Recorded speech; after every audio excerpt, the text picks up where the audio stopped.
Hello and welcome to the National Leprechaun Museum's talking series. This is me, Mark. I'm talking trees with Paudie.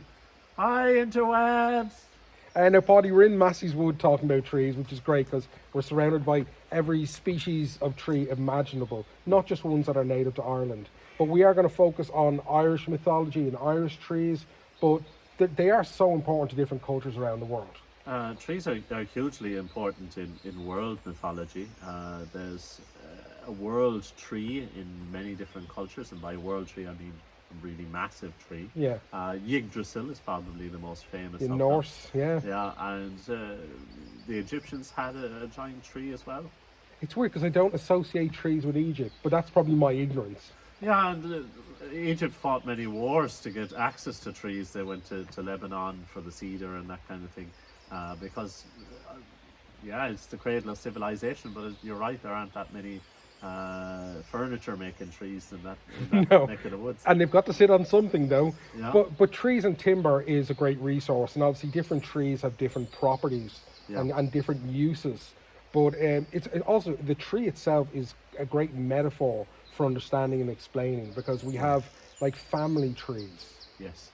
and we've talked before when we were talking about gods about the complexities of understanding the family tree of Irish gods. But one of the other big things with regards to trees is the idea of a tree of knowledge, which isn't specific just to Ireland either. No. Obviously, there's the tree of knowledge of good and evil in the book of Genesis. Yeah. The Irish tree of knowledge is slightly different. It doesn't. There was no sense that it robbed you of your innocence or anything like that. No. It really was. The tree of knowledge really did contain all of the wisdom and knowledge in the world.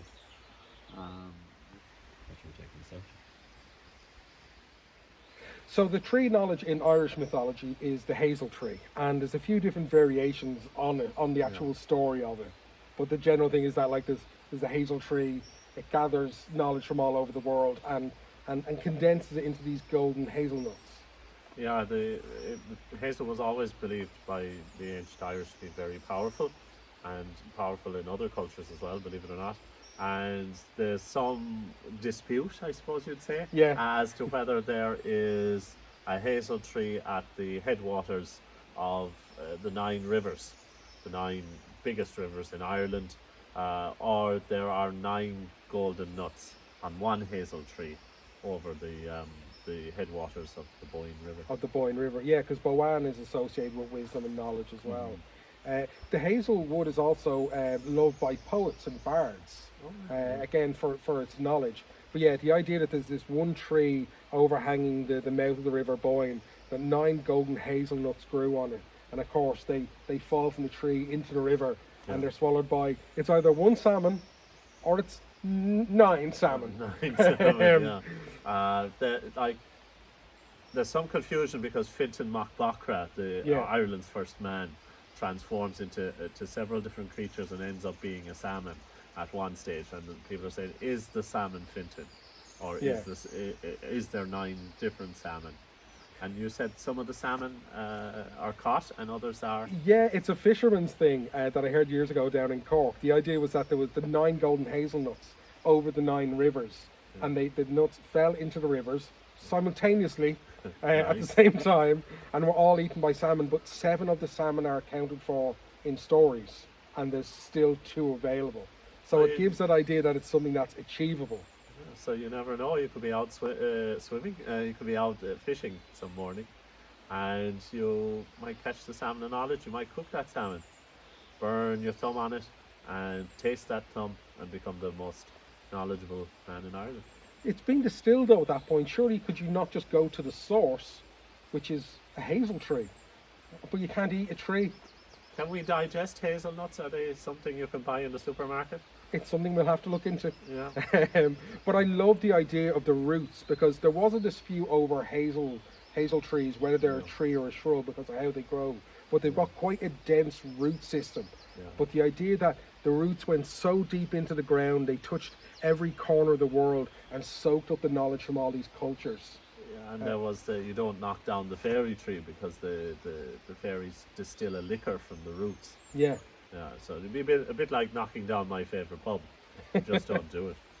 But not everything was positive with the Hazel Tree as well, of course. You know, this idea that knowledge and power corrupts people, because we see a character in the story of the birth of Uiscin, which is the Far Durcha, who's this dark druid who turns Sive into a deer. Yeah, Sive refused to love him, I believe. Yeah. And he turned her.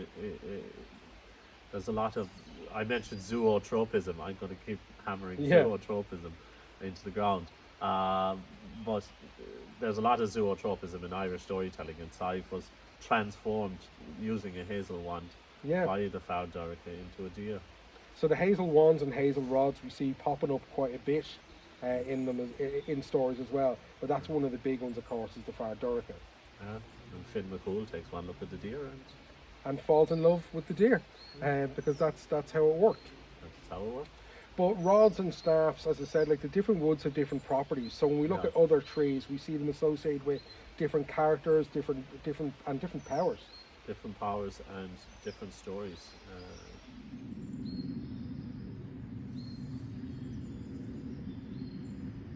Because this is quite literally your family tree, because your surname is Holly. Yeah. And this is my namesake, the Holly Tree. Now, for any of you still practicing the Celtic or the pagan religion, you'll know very well that the year is sometimes divided into two, between the Holly King and the Oak King, who are constantly at war with one another. The Holly King represents winter, death, decay, whereas the Oak King represents new life, the summer, fertility. The Holly Tree has been important in the world religions for a very long time. The ancient Romans associated holly with their god Saturn. We all know the planet Saturn. And they brought in holly sprigs every year for the festival of Saturnalia, which just happens to be at the end of December.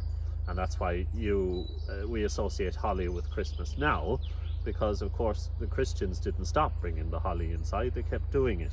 Why did the Christians keep doing it though? Well, they associated the pricks on the leaves, the little pointy bits on the leaves, with the thorns in the crown of Jesus at the crucifixion, and the red berries with his blood.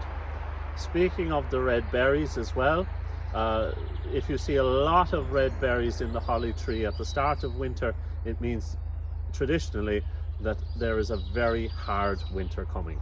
Why? Well, the birds are going to need something to eat if it's going to be a long, cold winter. Probably the most famous holly tree in Irish folklore is the holly branch from the story of the Cave of Keshcorn. Each of the daughters of Conaron, the fairy king, had a magical holly branch, and they would reel yarn around it, around and around and around. And as you can see on your screen there, the more you do that, the more hypnotic it becomes, and all of the Fenians, when they met the sisters, fell into a very, very deep sleep.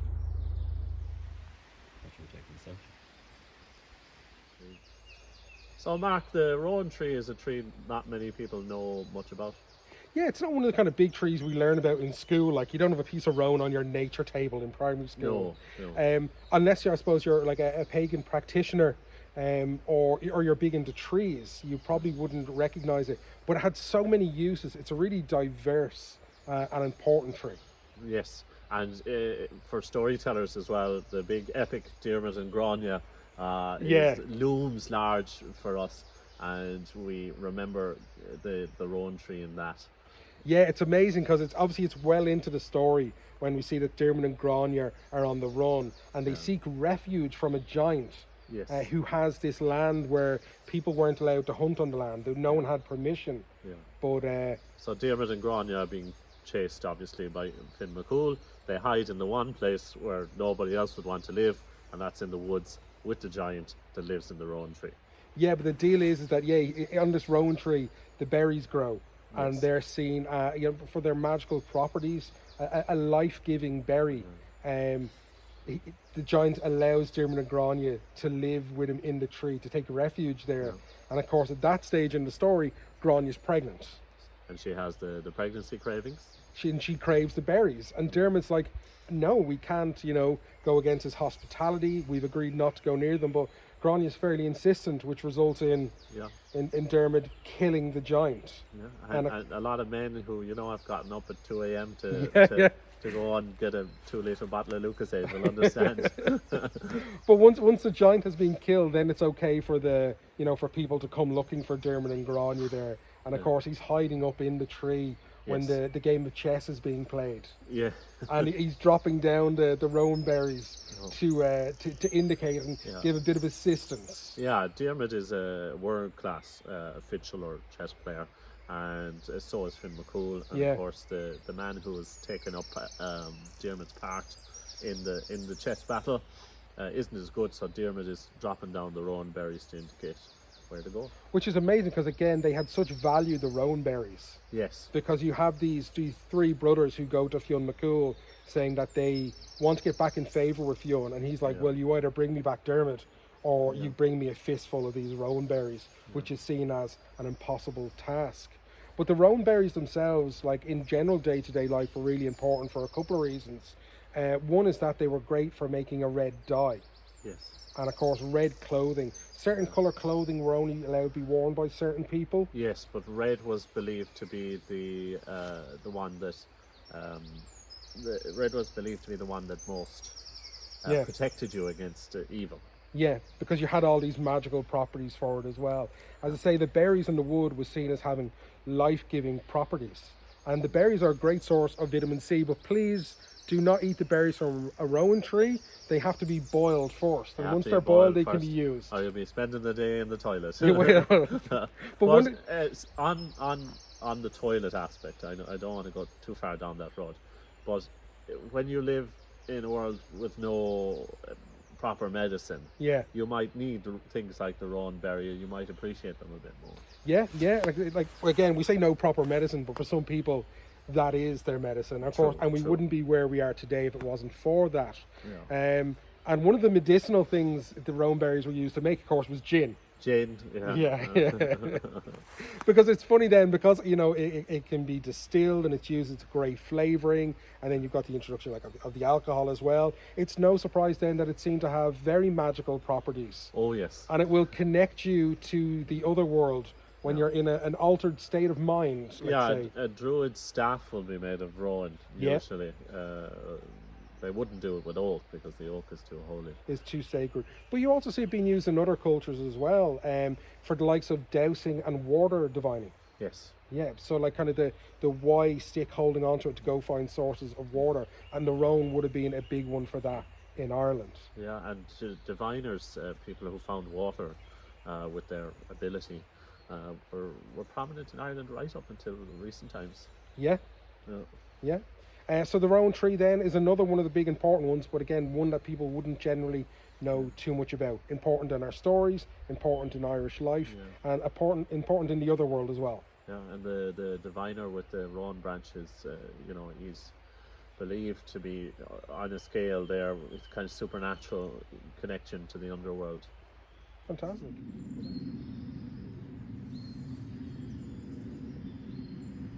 The tree is the willow tree. Yes. Because the willow tree features in one of my favourite stories, which is the story of Laura Longshock, the king with the horse's ears. And not to go into the story too much, folks, but the idea is that there is a young man carrying a burden, a secret, and he's told by a wise man that he meets at a crossroads to head into the woods and to tell the secret to a willow tree and to unburden himself in that way. And of course what we have is him going out and doing that, and he does genuinely feel better. He feels real relief, Yeah, but someone unfortunately comes along and makes a harp out of the willow tree. out of the willow tree, and then goes and plays for the king. And of course, as soon as the harp is struck, it screams out the secret. And when the harpist calls the tune, the harp cries out in the voice of the barber, The king has horse's ears. The king has horse's ears. It's amazing because it's not an uncommon idea for people to go out and be at one with nature and hug trees and to tell secrets to them, to confess to the trees. Of course, you're not counting on the tree then being turned into something that has a voice. True, but I think until you get out into nature, sometimes you don't realise how stressed you are. Yeah, Yeah, and and then you're forest bathing. yeah, Shout out which to is Tom, yeah, for the forest bathing, and you realise, oh yeah, back in the city, I am quite stressed, and this is the reason why. yeah. Yeah, Even the noise around in the space we're in is just it's fantastic. But the idea of going out to trees, and trees are great listeners. they are. They Great don't listeners. judge. Yeah. They don't judge. They don't shame you. Willow bark is therapeutic as well, I believe. Willow bark, yeah, people chew on willow bark, Yeah, which is a strange one, and apparently it was good for antioxidant. it was good for toothache as well. Oh, right, yeah. A willow is quite because it's not a particularly hard wood as well, No. so people could kind of like bite down on it. But the idea of people visiting trees looking for some kind of healing Yes. is really common. We see where people go and they'll tie rags to the trees. Yeah. You get money trees where people hammer coins into them, which I don't agree with. It's quite damaging to the tree. There's properties in some of the coins that are quite toxic to the trees as well. It's fairly common in world mythology as well for people to be transformed into a tree, or Yeah. for two trees. You might remember the story I did of the revenge of Mesgidra, Yeah, where his after Mesgidra is beheaded, he's buried beside his wife, and the two trees grow out. And the same in Diarmuid and Grainne, where the trees are literally given personalities that reach out to each other. yeah. But there's something very human about the trees. Yeah. In this woods where we are now, there are three trees that I grew up calling the three sisters. Yes. But in terms of the trees in Ireland, the willow tree is one that I absolutely love. Do you have a favourite tree? Oh, well, I'd have to say my namesake. Your Holly. namesake, the holly, The holly tree, oh yeah. would be your favourite tree. I coming in a close second is the yew. I like something about the yew tree. It's quite tall, slender, and it's usually I know it's found in graveyards, which suits Yeah. my morbid personality. But it's also, because we said with willow about people like chewing on the bark, the yew tree is poisonous. very poisonous. Yeah. Which is why you tend to only find it in graveyards, Yeah. because no farmer would put up with it near it. And I think that rareness as well makes Yeah. the yew seem a bit special. You see them being planted as well as gifts. I know in Charleville Castle in Offaly there was a row of like a bridge of yew trees were planted. But yeah, the yew tree would be one for you, but it's toxic. It is toxic. That says an awful Britney lot. Spears. Um,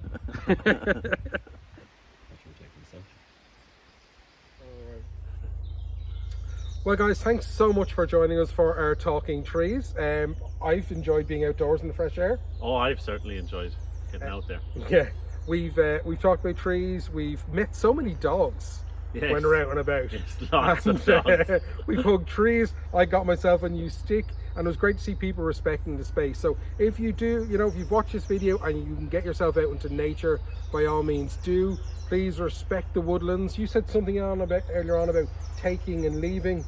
Take nothing but photographs. Leave nothing but footprints. Which is a pretty nice way to end this. Guys, thank you so much, and we'll see you again very, very soon. Bye-bye.